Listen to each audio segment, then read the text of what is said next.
Today we head to Yellowstone, Cook City, and Beartooth Pass. We left the Tetons and Jenny Lake, where we had our nice little bear encounter, and we head back to stay on Yellowstone Lake at Grant Village, where then we headed to one of my favorite places, Grand Prismatic Springs, and then we drove to Cook City up to Beartooth Pass. Moose and her two babies saw some waterfalls and had just an overall great time. And then we drove down all the way to Star Valley, Wyoming, through Jackson Hole, played some pickleball. But we started the day at Grand Prismatic Springs. We've done the Overlook hike a number of times, so today we just did the boardwalk. If you haven't done the Overlook hike, you need to do it. It's just a little farther south than the Grand Prismatic Spring parking lot, and it's, I don't know, only about a mile there, a mile back, but well worth it.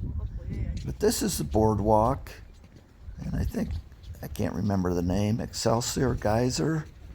Just kind of fun to sit there and watch as the steam rises off it, and you see specks and pieces of the mountain behind it, and the crystal clear blue boiling water below it. Take photos. Every photo's a little bit different as you mountain peaks through. And you never can decide what one's best. Just a nice place if you can actually relax and just enjoy it. But on this day, the parking lot was full. We had to park down the street even to hike into the boardwalk. And there's a view of some of the people. Yep, everyone just looking out. And it is spectacular. Though the sun wasn't perfect this day, and I got better pictures in some of my other videos, it's still always spectacular. We decided that after we did Grand Prismatic Spring, due to the number of people in the park, that we'd go do some hikes. Just can't get over the colors and everything. But the first place where we went to hike, they had a sign, and due to bear activity in the area, we weren't able to hike there. So then, this is a hike back from Grand Prismatic Spring. We cut through the forest over to our car parked on the street. But as we drove down the road, we got what you sometimes get, and that's a little buffalo jam. Buffaloes crossing the road and cars lined up. Fortunately, there weren't too many, and got through there fairly quickly. Okay, you're on video. We bushwhacked it, and we found this little mud pot, gurgling, hot, steaming mud pot, which is really cool because we can get right up next to it. And there it is, bubbling and gurgling. I'm gonna get a. And there's the Kelly Paul. I'm here. Yep, not another soul around here. We're at these mud pots with Kelly. And as you can see, I'll do a 360. Just beautiful countryside. And there is not another person to be seen. That's the advantage of just getting out and hiking in Yellowstone. And where are we? We're not gonna tell. check this one out, Jared. Just oh, that feels good. Nice and warm. I would soak in that. Be kind of small to get into. I mean, Found here, lovely little garter snake. Better catch him. Little bugger is little hyper. I think he's related to Kelly. used to be hyper. I think the first time I found a snake in Yellowstone. Again, you gotta get off the beaten track. Kelly wants him. Snake whisperer. Calmness. Ease. This harmless wandering garter snake is the most common species of snake found in the park. There are 5 species of snakes and 1 lizard, the sagebrush lizard. The 5 snakes are 2 species of garter snake, bull snake, rubber boa, and prairie rattlesnake. Hey, Kelly's walking up to this beautiful emerald pool we've found. Somewhat trepidatiously. It's just, well, from the video, the sky's shining on it, it looks blue. You can feel the heat coming off of it. And look at right there, there's a little vent, Jared. I always love this moss on the trees. This is where you need the 360 camera. Yeah. Thought that last place was cool with the moss, but this spot's a little better. Just absolutely beautiful. Back in my 20s, I took a picture in West Thumb Basin of a tree root or branch with this moss. I was just fascinated with it, and I guess I've been fascinated with it ever since. So I'm taking a bunch more pictures. What kind of pine is this? Well, if it's a pine, I think it's a bristlecone pine. But we don't know. It's bristly. It's bristly, and it's a pine cone. Yeah.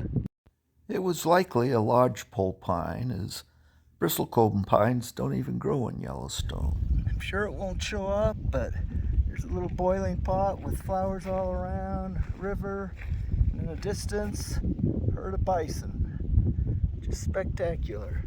I mean, look out this way, Jerry. Just a cool area to be out there hiking by ourselves. Kelly took several pictures of me and didn't have his thumb in one of them. No, we don't have it by ourselves anymore. There's some people fishing in a nearby river.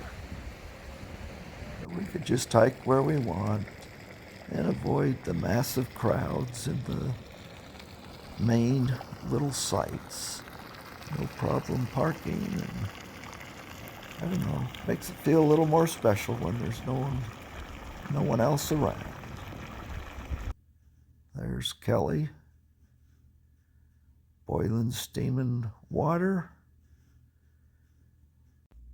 Nice cool day and just very relaxing. Just another little bubbling pool The devil's cauldron. stumbled onto in our cross-country trek in Yellowstone National Park 2023. Just beautiful. The plan today was just to take it easy. We left Grant Village in the morning, figured we'd stop at Grand Prismatic Spring and head up towards Mammoth Hot Springs, check that out, drive through Lamar Valley and head up to Cook City and drive the Beartooth Highway. But once we stopped at Grand Prismatic Spring and it was so busy, we detoured on this little side hike, and it was definitely worth doing. Flowers. There's Kelly admiring the flowers. And when we got to Mammoth, again, there's so many people, we didn't even stop there. But where we were right now, we spent quite a bit of time just hiking cross country, checking out the different thermal features we found. And, of course, there's a herd of buffalo or bison. Just cool to sit there and be able to watch them without anyone else in sight. Just very spectacular. Country where the antelope and buffalo roam. With rattlesnakes, mountain lions, grizzly bears, wolves, bison, what's the most dangerous animal in Yellowstone? Well, many people are afraid of rattlesnakes. You're highly unlikely to see one. And while wolves seem threatening and many people are afraid of them, there are no incidents with wolves. Did you guess grizzly bears? Well, there's typically one incident per year involving bears. Well, mountain lions are seldom seen, so it wouldn't be that either. So that leaves us here with the mighty buffalo, or bison. Of all the wildlife in Yellowstone, buffalo are the greatest threat to humans. Since 1978, there have been about 100 incidents of people being injured by bison and 2 people that were killed. Did you know that in 2016, the bison became our national mammal? We've now left Yellowstone Park and we're on the Beartooth Highway. In fact, the waterfall you saw was Beartooth Falls. And as we gain elevation, just more and more snow on the road. Of course, we're heading up to Beartooth Pass, hoping to see some mountain goats. But just the drive up there, looking across the countryside and the road below is spectacular. The drifts get higher and higher. Hard to believe this is basically June. Some of these roads have just barely opened. But cool scenery. Don't get to see much of that white stuff down in Phoenix, so even Kelly took a picture of it. The highest peak in Arizona, Mount Humphreys, is just under 13,000 feet. Here, we're driving to an elevation of almost 11,000 feet. We didn't see any mountain goats this time, but we did find this yellow-bellied marmot, the largest of the squirrel family. Unfortunately, it had been hit by a car.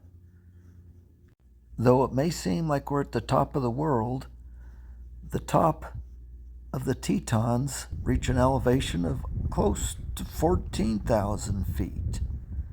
But that doesn't even compare with Mount Everest, which is more than double that at 29,000 feet. Just hard to imagine what that would be like. But we made it back to Cook City where we're staying, and just before we got there, we saw a moose. And what's that with it? 2 calves. There's one nursing. So we stopped along the road, got out my camera with the longer lens and snapped off a few moose pictures. There's both the babies. Just a cool find. And this was just, just north of Cook City. So even though we didn't find our mountain goats, we did find some moose. Did you know that in 1884, there were only 325 bison remaining? So it's cool to see the red dogs. That's the name for the young calves. Their thick fur protects them from the harsh winters, and a bison has 10 times more hair per square inch than domestic cattle. Looks like we've made it back to Cook City. And after seeing the waterfalls and back by the lake, our trip's over. Hope you enjoyed the journey. Have a great day.